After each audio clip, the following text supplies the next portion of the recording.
for her. Please. She rocked my baby and whispered, she's perfect. She's mine now. Then she carried my daughter right out the door. My heart raced, and I slammed the nurse call button over, screaming for help. But down the hall, I saw the nurses chatting at their station, too distracted to hear me. If I waited a couple more seconds, my baby would be stolen. So I ripped the covers off and forced myself out of bed, and I felt my stitches tear open, warm blood soaking through my gown. I staggered after her into the hallway. She saw me behind her and started walking faster, but that's when I noticed the pool of blood behind her too, dripping from under her own gown. My daughter was wailing now, her tiny arms reaching back toward me. Security! Help! She's stealing my baby! She didn't even flinch. She's mine! Don't listen to her! She walked towards a stairwell exit. My daughter had clenched her rope. My legs finally gave out, and I crashed to the floor as she pushed through the door. My baby's cries faded behind the door, and I couldn't get up. I lay on the floor sobbing, my whole body shaking, because I finally had my baby, and someone ripped her away. Then the stairwell door burst open, and 2 security guards hauled the woman back through it. A nurse cradling my daughter and rushing her into my arms. I held her against my chest, feeling her heartbeat. Finally, behind me, I heard 2 nurses whispering,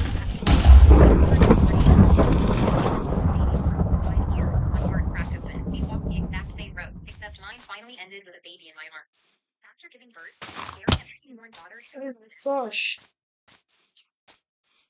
I was in the middle of the highway when I saw my 2 That's so dead. husband's car. My 8-year-old son was stretched out over the wheel, and my 5-year-old daughter was bouncing in the seat beside him. I leaned forward, rolled my window down, and pulled up right behind them. Oh, what What the hell are you doing? Here's my axe!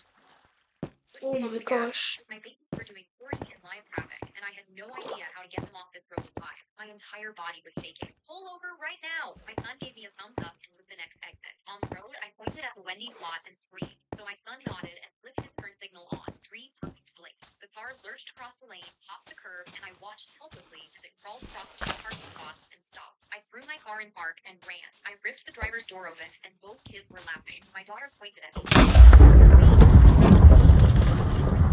You're 8, he shrugged. He said I'd get a car and driving lessons when I'm older. My daughter crossed her arms. We didn't want to wait. We're not little kids anymore. I turned back to my son. How do you even know how to drive? He held up his phone with a driving game. We taught ourselves. I held my hand out until he dropped the keys and marched them into my backseat. My son leaned around the headrest. So, when do I get the car? This is in the middle of the highway when I saw my 2 children driving my husband's car. This guy in bed. My boyfriend of 2 years whispered, I love you, forever. It melted across my tongue like warm honey because I have a medical condition where I taste every word people say, and the word forever always tasted like honey. But the next day, he whispered, I love you, forever, and the words tasted like copper and ash, the taste I get when someone lies. My body went cold because he'd never lied to me before, and the truth was worse than I could have imagined. Then the next week, he came home past midnight. I shot out of bed. Where were you? He wouldn't look at me. Don't worry about it. My phone buzzed, and he immediately flipped it face down like he was hiding something. So I looked him in the eyes and whispered, I love you, forever, waiting for him to say it back. I love you, forever. But the taste of copper and ash was so bad my eyes watered, worse than any lie I'd ever tasted. My heart dropped. He was hiding something huge. Days later, I heard him on the phone in the other room. His voice was cracking. I can't tell her the truth. It'll break her heart. I slid down the wall, one hand over my mouth, because now I'm sure I was losing him. So I called my mom in support, whispering that I thought he was lying to me. She went quiet. I know, sweetheart. We all do. But he has to tell you himself. So I hung up and turned to face him. I know you're lying about us being together forever. What are you hiding? I yelled. His hands started shaking. He didn't know how to tell you. His eyes watered, and the words finally came out. I have stage 4 cancer. The doctors gave me 3 weeks. Late nights were at the hospital. The secret calls were my doctors. He whispered, you don't have forever. I couldn't breathe. So I took his face in my hands and asked me anything I needed to know. Do you believe I love you? And it flooded my mouth with the sweetest honey I could ever taste. What? Best house ever. Yeah.